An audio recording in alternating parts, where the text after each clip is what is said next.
Hello, hello, hello, everyone. How's everyone doing? Good afternoon, Davey. Good afternoon, Patrick. Good evening, Anissa. Hello, George. Hit the like the mic button, like the channel button. We hit that 5,500 subscribes, so continuing to grow. Thanks to everyone. Hey, AP's World. Again, comments and likes are much appreciated. And if you'd like to subscribe to this channel and help push us to 6,000, that would be most appreciated. So we will get Bob on when he joins the stream. But remember, Fed Day tomorrow. Rate hike announcement is 1 p.m. The 75 is pretty much baked in. I didn't refresh it right before the stream, but we will see where it sits. The more important is going to be the press conference. I don't know what they can say that's not baked in either. We're at that 84, and the next highest thing is higher than that. That 75 is a done deal. Uh, so pretty red, except for Apple. Apple somewhat holding it up today. There's a lot of buying pressure though. So I'll tell you how I'm looking at stuff from a technical point of view. We had horrible, I didn't really review it today, but horrible housing numbers, except the housing starts were higher than expected, but building permits actually fell off a cliff. Their third quarter Fed model from the Atlanta Fed for GDP is just coming in at 0.3% right now. Not 3%, down to 0.3%. So we're going to have to see how that plays out. Tomorrow, remember, Fed at 1, but the big thing is the press conference at 1:30 Central.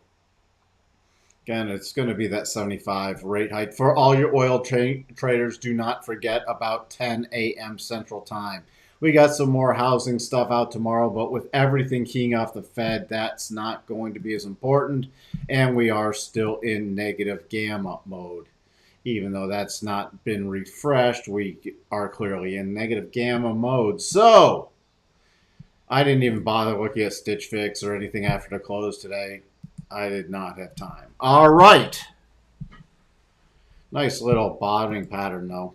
Nice little S&P bottoming pattern going in. If you look, let's get to some real analysis while we are waiting for the Bob. Here's what I am talking about. There's been 3 days of buying pressure. Everywhere down to this 38.50 area has been bought. So again, if we start breaking above today's high is going to be a great line in the sand because we have daily and weekly cycles at the bottom. That will be the breakout move for the Fed play. Now, anywhere between this about 38.75 to 38, what was today's low? 38.43.25 is essentially no man's land to me. And you come over here and you see we had that emotional candle open, the key close. If I bump down this line just to roughly even 38.33 area, right in here is no, I don't want it that far down. I actually want it right about 38.40, 38.38. Everything right in here, let me zoom in, is no man's land for me. Why is it no man's land? Because all the buying pressure for 3 days now on these dips have been bought in here. Yes, technically 3 lower lows. However, we still have the divergence. Now we start breaking below, especially today's low, then I'm looking at some pretty rapid shorts. Why? Because not all of it, because there's different time frames involved, but a lot of this buying pressure will have shorter term stops, especially with Fed Day tomorrow, below these levels. Okay? What happens if the stops are hit? It will amplify the move to the downside. I'm not going to review that in every market, but that's where we are sitting. When you see constant buying pressure, All right, those stops are generally below the buying pressure area and can amplify it down. My major targets would be 38.13, 38.11, then 37.72, and then 37.27. Now, we are at cycle bottoms. The short term plays, again, for overnight area. We just get that into. We shouldn't have a lot of key stuff, but on a rally, it's 39.02 is the first level of resistance. Then 39.26 is the next level. But with that being said, I will be watching more so with the Fed meeting because that 75 is pretty baked in. If we do rally, it would, especially above today's high, would be a short term bounce buying opportunity. All right, we got Bob. We've got Bob. Let's halt everything. Bob is here. Bring him on. There you go, Bob. Take it away. I'm here. I'm done talking. I don't even know what you talked about. I was just talking about technical levels with the buying pressure on their market for three straight days now. So if those key lows get taken out, we'll see a lot of stop amplification to the downside after the Fed meeting. But we are setting up for a potential short-term bounce move based off a lot of technicals. Yeah, there's a couple of things I'm looking at for tomorrow. Number one being, and I may have said this before, I think there's actually the pricing in of 100 basis points to me for this meeting, even though it's only at 18%, is a stretch. It's a lot. I don't think it can happen. But having said that, if um, the Fed were to actually do it, I think the market just absolutely gets obliterated because people, I mean, that's a Fed really punching the market in the mouth. The market's finally gotten the idea that they're probably going to do 75. The market actually is still pricing in probabilities for the November meeting being another 75, 57.9% last time I checked. So the market believes the Fed now. They believe that the Fed is serious. So if they do 75, I think we actually could get a bounce because it would be considered the most mild of the options that the Fed is considering according to market behavior. But I will say that the recent moves down that we've had, I don't believe are pricing in the full effect of where rates are going and how long they're going to stay there. So I've said this before, Mike. I know you remember. I don't know if anybody listening remembers that I would really like to see the June lows get obliterated so that I can buy, so that I can. I think a medium term bottom forms after you break these June lows. I certainly am not going to buy the dip like people like to say without thinking about it. But I think that's probably the short. I'll call it a medium term bottom if we can break those lows. When a low is formed there, it'd be like a medium term bottom because then you got to have just horrible earnings and all kinds of other things happen once the Fed's out of the way. I thought it was really interesting that the Swiss central bank did 100 and then implied that they were going to do more in the next 6 months. Now they're playing a little bit of catch up, but I thought that was really interesting. You have global central banks really catching on to the idea that they need to do quite a bit more. But there are economies, UK, very specific one, that their economies are awful and they've already done a lot of tightening, much weaker shape than the US. So I think you still have a strong dollar coming out of this, almost regardless of what happens. You could get technical moves one way or the other, but then the dollar strength probably resumes. But yeah, I think there's a good chance for a rally after the Fed decision, depending on what the Fed decision says. I'd be super careful of a rally if they do 75 and then the press conference and the statement is all about this is not the end. Inflation's still a problem. Super aggressive after doing 75. Then I would worry quite a bit about the rally. But I still think tomorrow after the meeting, there's probably a rally coming. Well, hey, Bob, didn't you hear 75 is the new pivot? Yeah, that's the new pivot. I mean, people have to get their opinions validated by what happens. It's really funny. Um, Tom Tom is like that. So is Coco. No matter what happens, their opinions will eventually be validated by a bounce, and they'll be doing the "see, I told you so" thing. We're talking about short to medium term. When we were running the stock think tank, which I think we may launch in some way, shape, or form in the future, our average hold time is about 26, 27 days. That's really the time frame that I'm looking for us to be more right about, or right in, is that sort of, let's call it 2 weeks to 3 months time frame, which is why I and Mike kept saying that it doesn't look to me like the June lows are the lows. Um, but again, people need their opinion to be right. Mike and I don't need that. We don't need that at all. We don't give a shit about that. So You got to trade the This is what I've been so frustrated recently. I've headed up to my eyeballs with idiots, and I'm not even holding back yes, anymore. We trade the probabilities. The probabilities. Look, nothing is 100%. That's why it's a probability, not a guarantee. So it's not that I need to be right or wrong. The probabilities are going to fit into one slot. It worked out or it didn't. Based off, let's just go 70-30 probabilities. 30%, it's not going to work out.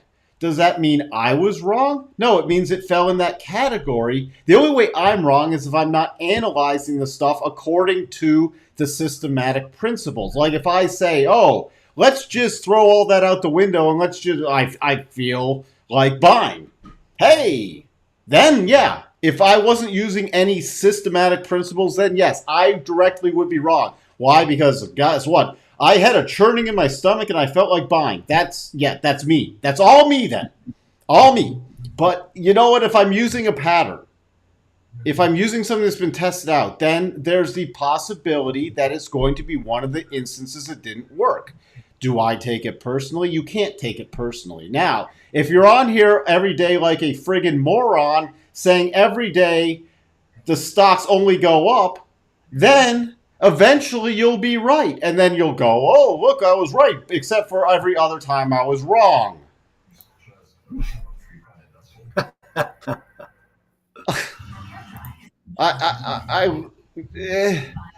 There's a difference between, again, it's the people who want to be right versus the people who want to make money using probabilities, money management, risk versus reward, putting it all together into a systematic, and what I mean systematic, something that can be replicated, something that can be done day to day, where it's not just I'm buying because I smelled my own fart. Yeah, so that's where, and I've really the last, and people will tell you haven't been on the live stream a couple of days. I've had I've had my fill of people recently.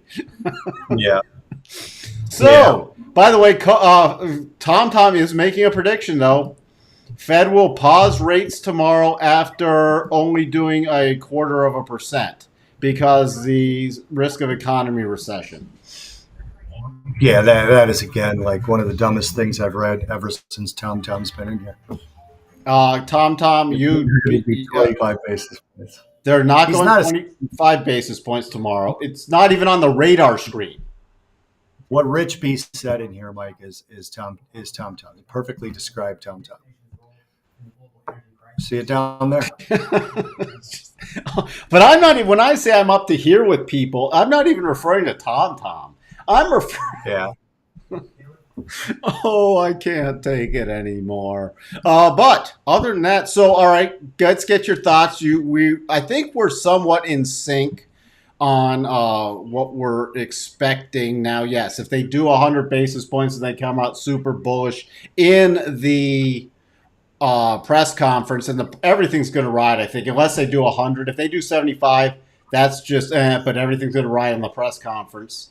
Unless they say something shocking, I'll still trade the price action, but, I'm not expecting a death move, shall we say. What are your thoughts now?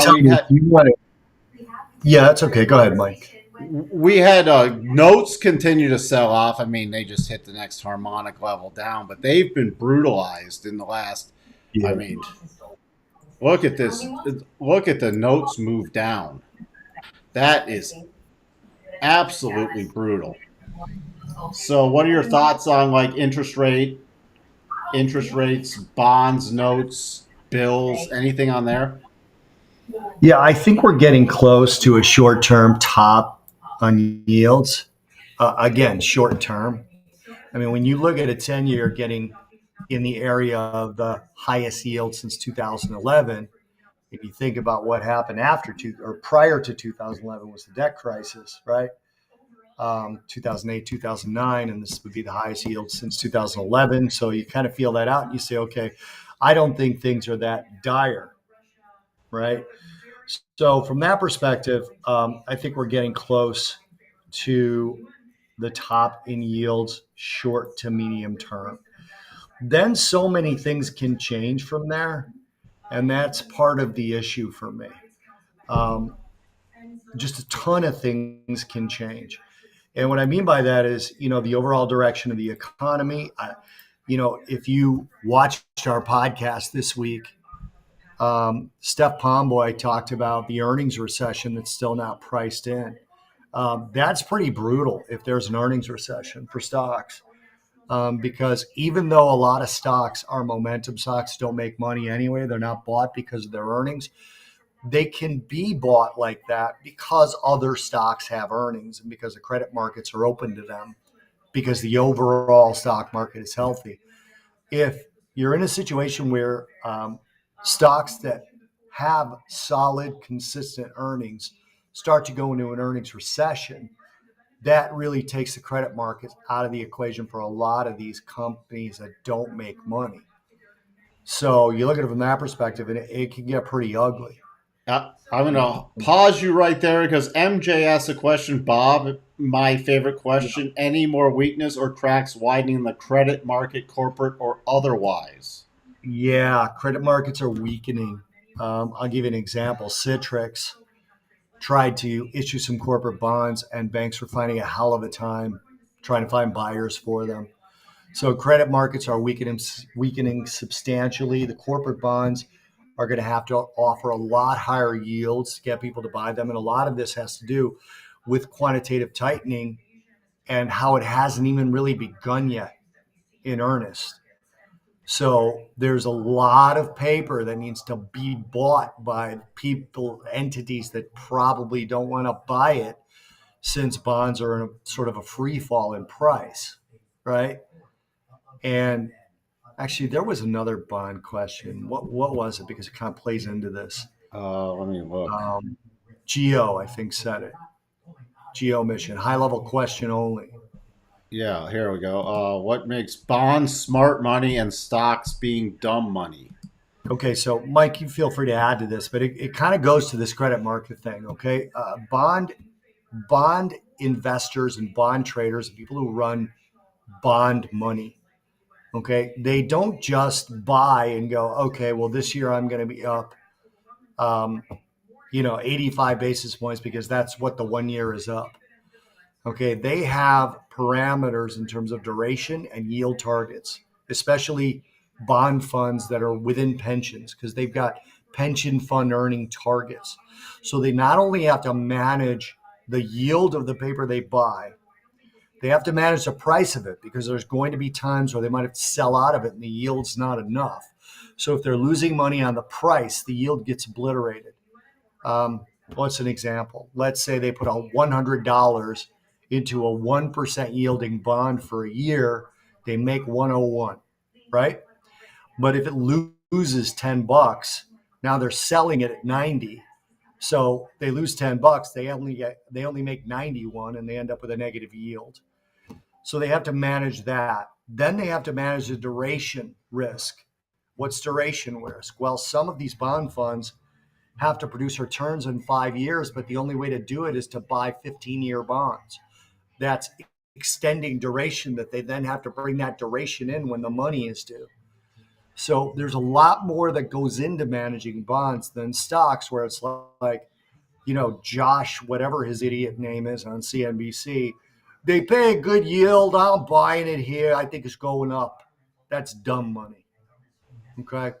So it's not as big of an insult as it sounds, but I will tell you that if you look over the history of markets, bonds tend to be right and stocks tend to be wrong, especially in economic questions. And the bond market absolutely dwarfs the worldwide treasury market, dwarfs all the stock markets combined. I mean, by a many factor fold. And you just hit it. It's much more complex to manage a I'll call it a multi-time frame bond portfolio, multi-duration bond portfolio. And you have to really be, it's not just like you could, look, you can get away with throwing money at stocks, this, and this, and not do a deep dive. But especially if you're doing issuance on bonds, you better know exactly what's going on to a pretty deep extent with what you're issuing against. But otherwise, you're going to get your rear handed to you. Yeah.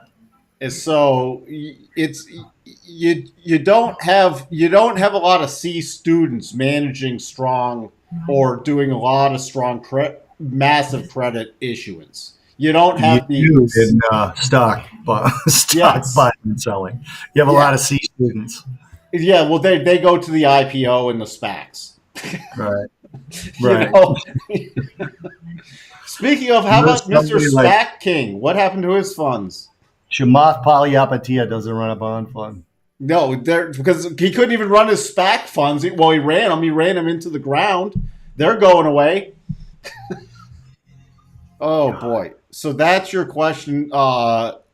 It's why generally, if you had to take cues on where stuff is going, watch the bond market. It's Right. also why when we get the major reversals in the yield curves, and the durations change and the steepening changes, really pay attention in how the stocks are going to react. Right. So So, credit markets are weakening and bond money is smart money. do we still get comments going on or do we lose the comment stream? Can somebody I see punt? one. I see a couple for me in there, but I I don't see think anything, so it might be frozen on me. What do you see? it might be frozen. So I see one that says, I think if we rally, it will be to 395 or 400. If we rally hard, what do you think, Mike and Bob? That's from Chris Plummer. If we rally hard, I don't know. I mean, I'll go to the 200-day moving average if we rally hard. I don't expect us to rally really hard. Um, I just think there'll be a little bit of a relief rally. I could easily see 400, maybe 410. I assume we're talking SPY. Yeah, we're talking spiders. I mean, this Yeah, is where I'll use based off the most recent pullback. If we rallied super hard, I'd be looking 395.60 to about 399.25 area. yeah, That would be a really hard rally, and then I'd be reassessing. What and everybody knows we close above the 62.5. Then I'd be target 406. But that's where the inane comments like we're going to 410 tomorrow. No. yeah. I mean, Uh, but then like I'm actually 410 kind of tomorrow. more. I'm kind of more looking like if we collapse really hard, where that would be, and I'm still looking at that 3,400 area to be sort of the ultimate low that doesn't get broken. In the S&P, interesting thing is you have on, if we really start diving down, we have a major harmonic at 35.56 and the weekly 200, which we will probably get a reaction around that just because it's so widely targeted, 35.82. So that's on the first push, on a major push down. And I'm not talking tomorrow. I'm I'm talking once we take out the June lows, that would be the first area I'd watch at least for a bounce. And then we have multiple harmonic clusters of about 3460 to 3500. So But for I'm, anybody I'm who comes on and says, and I'm not seeing comments, so I'll have to probably try to go to the. Uh, Sterling is blocking Tom Tom. Let's see what else we got. I'm on the YouTube now, so I'm Now you looking to have to see. go to YouTube because my comments are frozen. All right, so I gave you the Chris Plummer one. We did the MJ way. One must put rigor into doing systematic approaches. That's MJ. Tom Tom, I've been right just by the dip at the open. That's again, that's like saying that's the dumbest. I thought earlier was the dumbest comment I've ever heard. I've been right just by the open.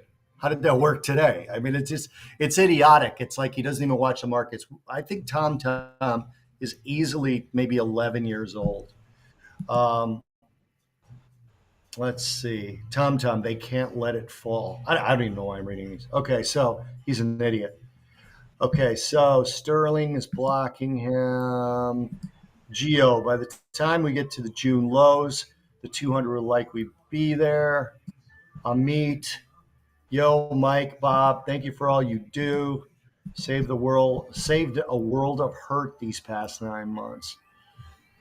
Let's see, Bob, what is a good way to see the effects of QT, which I believe is now running at 95 billion? Okay, so first of all, if you look at the Fed balance sheet, they're not at 95 billion yet. That's the cap, and they're not there yet. They're not even close. The best place to see the effects is in medium-term yields, the belly of the curve.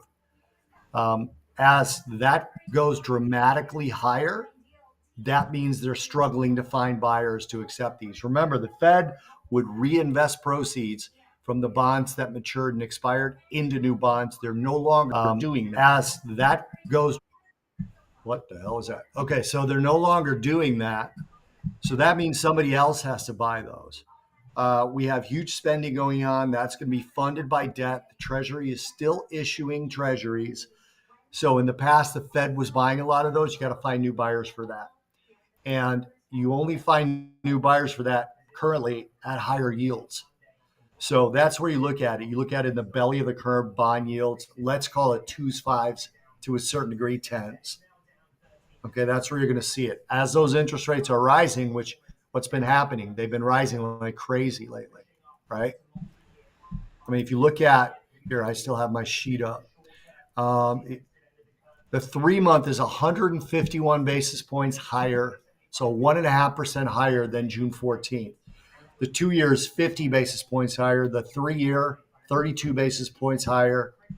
The 5 year is 12 basis points higher, and the 10 is 5 basis points higher. So to put that into perspective, let's just go to, I don't know, August 11th on the 10 year. Okay, if I go to August 11th on the 10 year, it was 12 basis points lower than the June 14th high, just from August 11th. Let's go to August 1st. It's 295.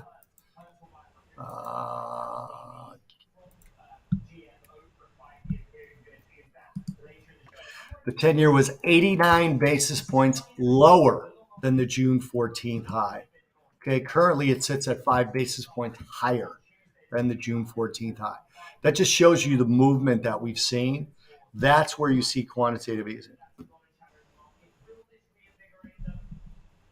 That's for Amit. Let's see. He's got something else. Bob, I'm a little late to the stream, but we'll catch up. Thoughts on Powell giving the expectation of 65%? Any thoughts on the narrative? I think the narrative will stay fairly hawkish because right now, if you look at the Bloomberg Monetary Policy Index, monetary policy is still easy versus economic activity. And I think Powell knows that. So it's not just about rates. He may actually get more aggressive on quantitative tightening and leave the rate expectations in place. That's kind of what I think the narrative might be. Yeah, Bob, Joe do the you think Market. any of that's. All right. Go ahead. We've already talked about 75 basis points pretty much being priced in. Do you think full impact of quantitative tightening has been priced in? No, I don't at all. At all. Now, that kind of contradicts me saying that I think we're close to those bond yield highs. I just have to see the Fed actually be more aggressive. Now, to a certain degree, they talked about only not reinvesting proceeds of expiration. So that's at 95 billion. I suspect over the next couple of months, their expiring assets will start to hit that level of 95 billion. Watch in the speech tomorrow if they up that. That would be one of the things I would look for, because I suspect they've timed it to be that slow in the first place. There's a couple other questions I missed here, Mikey. Um, Bob, are you still shorting crude oil? I am short crude oil. I'm not shorting it. I put on a trade 2 weeks ago on the podcast. That trade is still on. I'm not sitting there going, there's a low rally, sell it. There's a low rally, sell it. There's a low rally, sell it. I'm not shorting it. I am shorted. Okay. So that's the answer to that. There's one more in here. What's going on with Saba? I don't know what that is, Mike. The question came to me, but I'm sure it's to you. I don't know what Saba is. Should I know what Saba is? I, I, I don't know. I have no idea from that question. Is it Cassava Sciences on the NASDAQ? Oh, Cassava Sciences went up 28% in a day. I have no idea what's going on with this stock. You know, I don't watch it. I don't care. all I need to look at is if it has a PE ratio. It does not. So, Not on our radar. can it be juiced? Yes, easily. Is there anything? I mean, yeah. Look at this. I look at this. Here's the way I judge this stuff. If it's first of all, we look at the minuscule market cap. Uh, EPS is negative. No PDE ratio. Consistently misses earnings, and then you get rocket days. That's all I need to know. It's gonna be a juice stock, so it's gonna get traded off the juice and the float. There you go. Geo Mission sent $2. Very nice of you, Geo Mission. Bob, do you think penny stocks will recover? See Mike's last answer. I don't look at any penny stocks ever. Not what we do. Amit says for inflation to break, will we need actual job losses so the unemployment rate ticks up? I think for the Fed to pivot, we need actual job losses and we need the unemployment rate to tick up. And not just a I little tick. suspect, yeah. Look, Larry Summers, who, I mean, I don't care about Larry Summers all that much, but Larry Summers said he doesn't see the Fed stopping till, let me rephrase that. He doesn't see inflation going down to 2% year over year, whether it's PCE or I assume he meant PCE, until unemployment somewhere around 6%. So that'd be a pretty big tick up. Now, I don't know if that's going to break inflation because there's a lot of things going into inflation right now. Right now, like the city of Chicago is experimenting with universal basic income. They're sending checks out. That's inflationary. Okay, that's inflationary. So job losses may not help in the short term, Amit. They may not if the government is sending money out for people to spend. I've said this before, and Mike's agreed. They say you can't fight the Fed, but now local governments are fighting the Fed along with the federal government. So, If you just keep giving money out, you're not going to tame inflation. And the Fed already said we could tolerate even 4.5% unemployment. We're a ways off from that. yeah. Waka Waka says, hey. Daniel joined. And then Geo mentioned, Geo says, Bob, Super Chat has a question mark in it. I don't know what that means. That's a Mike question. And then there's 2008 questions, Mike. Bob, am I biased or is this market stronger than 2008? And then the second one by Daniel says, is the market stronger than 2008? And I think it is. I think it's stronger than 2008, but that doesn't mean we won't have a repeat of 2008 or a repeat of 2000 because that's the current market. it can get really bad very quickly. I'm telling you, like, I'm actually not trying to push the podcast right here. Listen to what Steph Pomboy says about this particular market. She thinks it's way worse. She thinks it's way worse. She thinks we didn't have an earnings recession in 2008. We had a housing dump, um, which is part of the reason that the recovery happened fairly quickly given the damage that was done. If we have an earnings recession, then it turns weaker than 2008.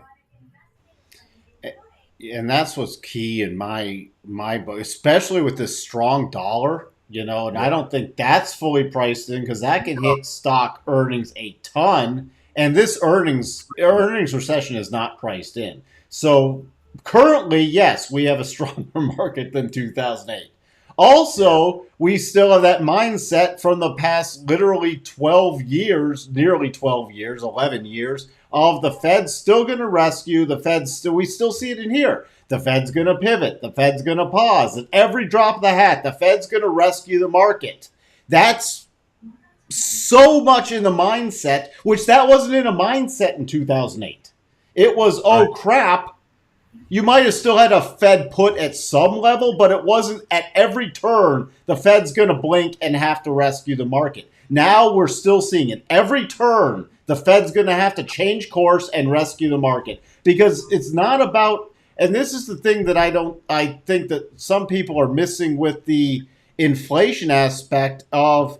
Well, the Fed, look, they're saying, hey, the Fed's hiking into a recession. And I think they actually want the recession at this point because they have to tame down some stuff and they don't have a lot of other tools to tame down some of the embedded inflation. But look, I don't think they care from the fact that, hey, the market's been so juiced up, you have room for this thing to fall and get tighter financial conditions. And that's what I think a lot of people are still missing. They're still focused on the Fed's got to prop the market up, and the market matters more than anything else.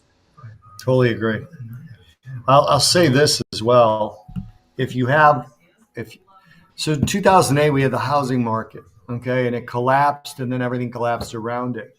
If you had to find a 2008 problem in this market, I would say it'd be crypto. And crypto hasn't collapsed yet. Yes, it's fallen. Okay, it has. It's fallen from lofty levels, but they haven't had the blowout yet where all these people get out and say, wow, that really sucked. We need hearings. We need all this stuff, where politicians get involved to make laws against it. We haven't seen that yet. So that's what I would say. Um, Better than beer, says Bob. Do you think the market will rally tomorrow if they do 75 and being hawkish? Better than beer, I don't know if you mean stop being hawkish or continue being hawkish. I will say that if they do 75, and I said this earlier, if they do 75, I think the market will rally. And then if they're ridiculously hawkish in the speech after that, I think that rally will likely be sold.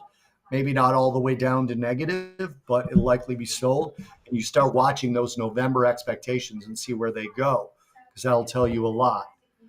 Um, Otherwise, yeah, if they stop being hawkish and they do 75, yeah, I do think the market will rally. Um, Bob, Zuckerberg lost half of his net worth. Why? Well, I assume that's because Facebook fell over this period of time. Um, Bob needs sent a $20 super chat. Here's the question, Mikey. Oh, it's to me. But Bob, last time we had the declaration of war by Putin, we saw a big green day. That has been the case in the past. That's been the case in the past where was marked the bottom. Do you think the same thing happens if Putin takes next level action where Fed can ease? So Putin declaring war isn't what caused the market to spike. Okay. Putin declaring war caused people in the market to think that central banks would have to cut. It didn't happen. So if you're saying that's what happened last time, can it happen this time? You have to take all the factors, the dominoes that happened with Putin declaring war. I don't think anyone is going to think that the Fed's going to stop tightening unless Putin takes an action that none of us want to see. Okay. Putin is having a vote to annex territories that they've already taken over. This way, they can use the full force of the Russian military to defend those territories. That tells you two things, in my view. Number one, Ukraine is about to encroach on those territories and possibly take them back. And number two, Putin's getting desperate. I don't like a desperate Putin, but I don't think we rally if Putin takes the next big step, because we know what that next big step is likely to be. So I don't think the stock market rallies on that. Having said that, you couldn't pay me $1 bajillion to trade that opinion. Okay, you could, well, maybe $1 bajillion, because I'd trade like a one lot S&P micro. But I'm just saying, you couldn't pay me to trade that opinion. Raj, for the last several meetings, market dumped on rate announcement and rallied post meeting speech, then gave up all the gains the next day. I mean, Raj, you know this at this point. Last couple of meetings is not the last 200 meetings, so you can't really pull a judgment from the last couple. Ah, Waka Waka's here, Mike, just so you know. Oh, great. Waka Waka. Thank you. Hope you found some mushrooms. Looks like that's it for me. I don't know if you want to open YouTube or you want to call it a day, Mike. I've got it now. Let's see. I don't see anything else. Did I miss anything before I go? I don't think so. Okay. I will likely come on tomorrow if Mike will have me. I've got a lot going on tomorrow afternoon. But Mike, when you do a stream in reference to the Fed decision, whenever that is, Coco says, Bob, tomorrow wear a green shirt. Done, Coco. I'll do that for you. You're Coco's Bob. my You can come on any live stream you want. okay. I'm just saying. It's not like I have to. All I have to do is hit the Magic Bob button. All right, that's it. Coco, I'll wear a green shirt if I come on tomorrow. Okay. You My are red welcome to shirt come has a on. hole in All it. It's right. about to go to, my Before red shirt I has a hole in it. It's about to go to Goodwill. So oh, I don't think I'll be coming on with a red shirt anymore. before I get crap, Bob is welcome on. I'm expecting Bob on tomorrow. So if Bob doesn't come on, it's on Bob. You got a deal. You're welcome, John, Daniel. Good to see you. Parveet, thank you again for that super chat. Those are always appreciated. All You right. guys are all you guys all kind of suck. Parit and Geo are cool. All right, I gotta go. All right. Thanks, Bob. Let's see you guys. Okay. All right. So before Bob came on, I was talking about the buying pressure. So that's what I'm focused on. So if we are in no man's land, which is anywhere essentially below this lowest close on any of these markets, and when I say any of these markets, I'm talking about the major financial future markets. The lowest close to the lowest low. That is no man's land. We start breaking the lowest low with momentum. With either it would have to pretty much be during the not the rate hike decision, unless they go with 100 basis points. I'm assuming they're going with 75. I don't think they're going to shock the market that much. They have other two, meaning they'll go, okay, we'll do 75 again in November, or we'll announce more quantitative tightening. So if during the press conference we break down from no man's land, that's my short. Anywhere in no man's land, I will be watching, especially if we break down in there, I will be watching for a potential reversal pattern going into during the Fed announcement. Taking out the highest high from the last 3 days. I'm sort of putting this, depending on what market, like the S&P, the highest high was today. The NASDAQ, the highest high was today.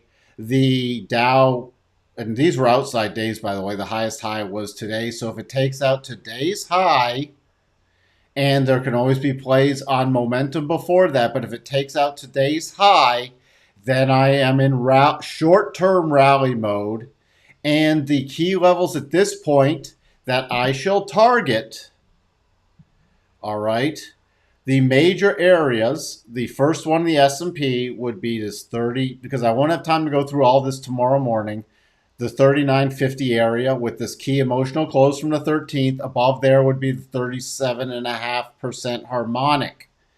Let me take off the blue lines for a second. The 37.5 is 39.68 roughly. And that takes me into the daily rotation zone. That's also by just behind the close, higher than the close of the 14th, and slightly lower than the close or the open from the 15th. So that would be my next target area. My next target area beyond there, if we go rip your face off rally mode, is roughly 4,000 to 4,009. 4,009 is the 50% retracement. You can replicate that on all the markets. For example, and that's if we take out today's high. So for the NASDAQ, I'd be looking at the 37.5 because today's high is already right around this emotional close from the 13th, and you have the low right below that. You take out that area, you have the key close from the 14th, the open from the 15th at the 37.5, 12 to 31 to 32 area. The next level above there would be the 50% harmonic, which comes in the top of the rotation zone. 12,382. So those are your macro upside targets. You take out the bottom tomorrow, like in the NASDAQ, 11,694 to 11,700. Then major would be 11,530 to 11,466. Target area. Based off other technicals, I'm leaning towards a rally side, but I'm not going to just magically put on a position right before a rate announcement, especially in these markets. For example, also, no man's land in the Dow, 30,845 to today's low, which is 30,588. So as long as we're hovering down in there, especially during the press conference, watching for a reversal, we break below today's low, 30,315, 30,040, then 29. Now you just got the same thing to the upside. We get above 31,233, 31,400 roughly, and then major would be 31,600. So I've already got my roadmap mapped out from a macro perspective. Now I will fine tune that based off of any additional price action from the Asian, European, and morning sessions. But I already have my roadmap, which is what is handy.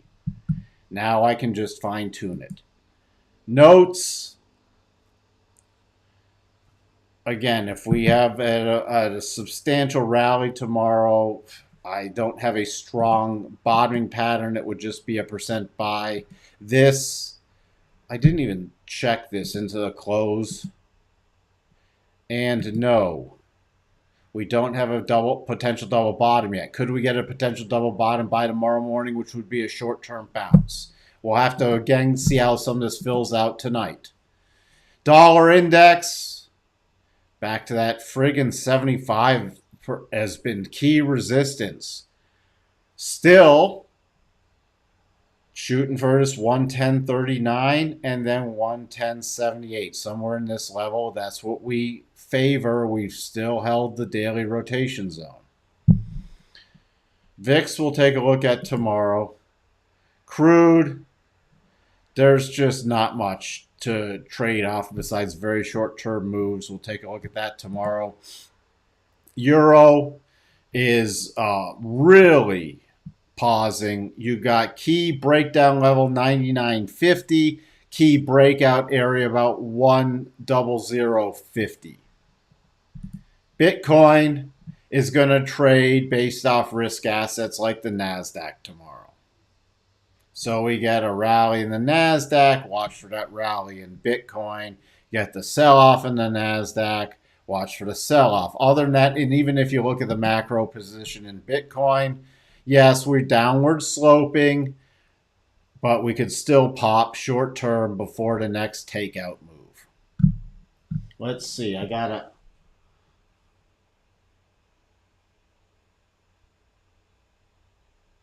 How much do we have to super chat for you to live stream the FOMC?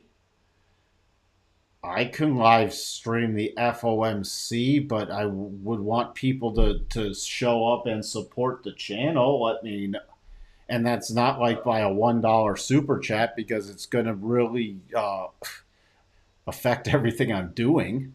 But if you'd want me to, let me know.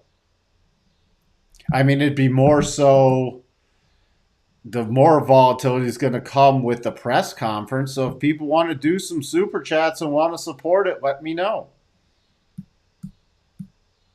If people are up for it, it's going to be difficult to trade and run a live stream and run what's going on with the press conference at the same time from my perspective.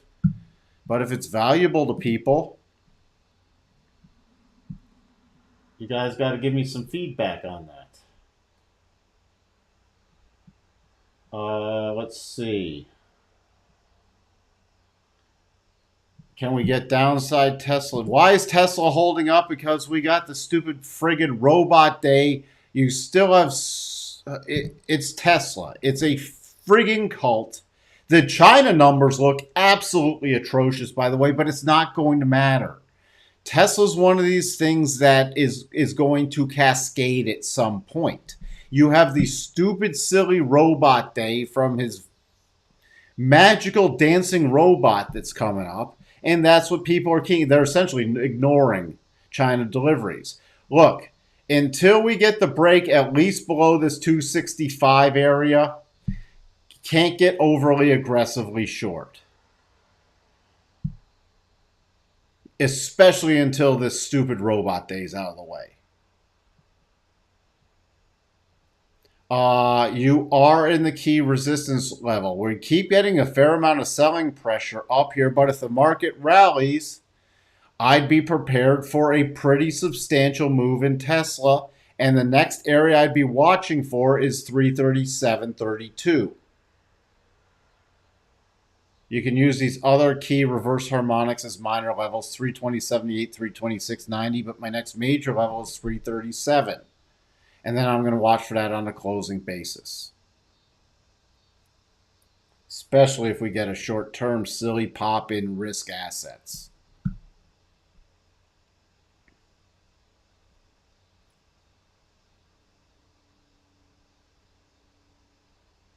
I don't want to watch Meet Kevin do the live I don't even know. I have never watched do a lot of people live stream. I don't really have time to pay attention to other people's live streams during a Fed announcement. It's not really the announcement, it's during the press conference if you're trying to short-term trade.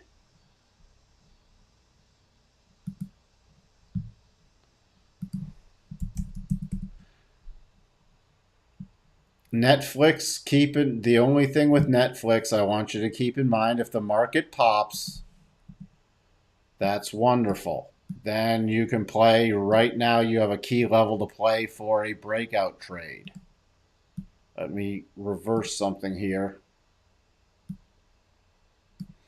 The breakout trade's roughly above 251. Your next target is 263. If we got risk on mode tomorrow, which let's buy stuff, okay?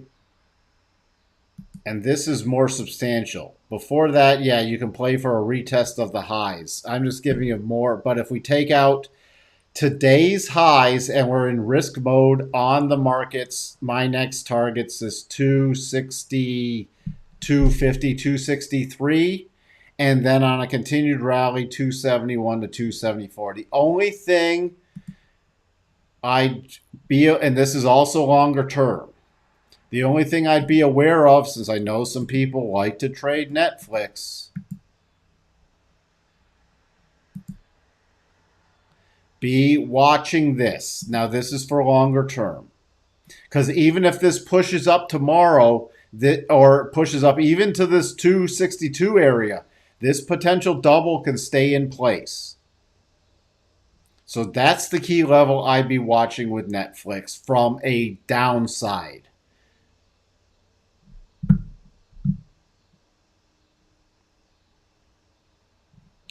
This is not a cup in hand. This is just a mess. What I'd be watching though is the this key high from back at the middle of August if we go to risk on mode. I hate that term, but that's what so many people relate to, which means let's just buy the friggin' NASDAQ with all our money.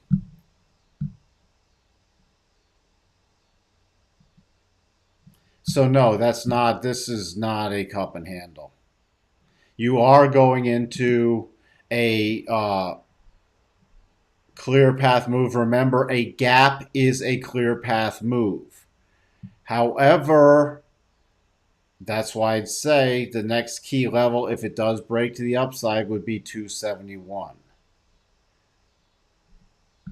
I'm still watching potentially for a topping play in this after we get the Fed stuff out of the way.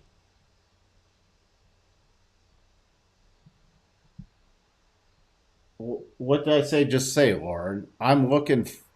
Wait, 337. What are we talking about? 337? What's 337 and what? What am I missing? Some of these comments.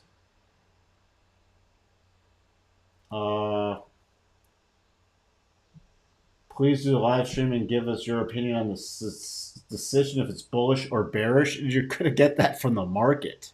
It doesn't matter what I think. You know my position long term. Tomorrow's not going to change it. Tomorrow's going to be a short term price reaction. It's not going to change my long term position. Oh, she's talking about you said Tesla 337.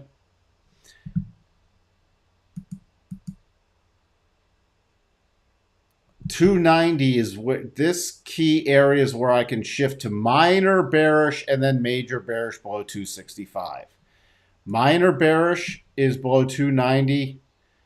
That's this area, the lows of the 13th. And then it goes into a clear path move. Major bearish is below the lows at the end of August. Other than that, if we get that risk on, there's a lot of stuff coiling in Tesla. If we get risk on with silly robot dancing day, you could anywhere up in here would be a major topping area unless we close above 337.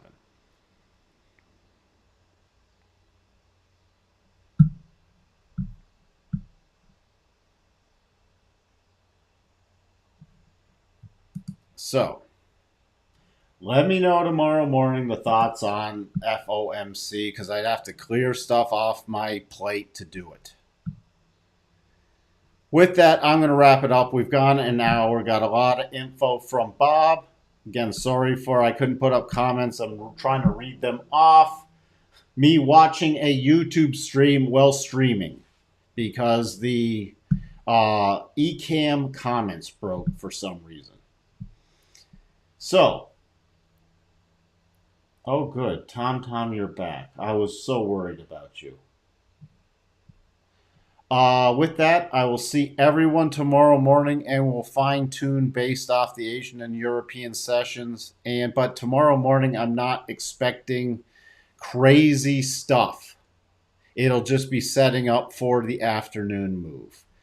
I will talk to everyone later. Have a wonderful evening. Bye for now.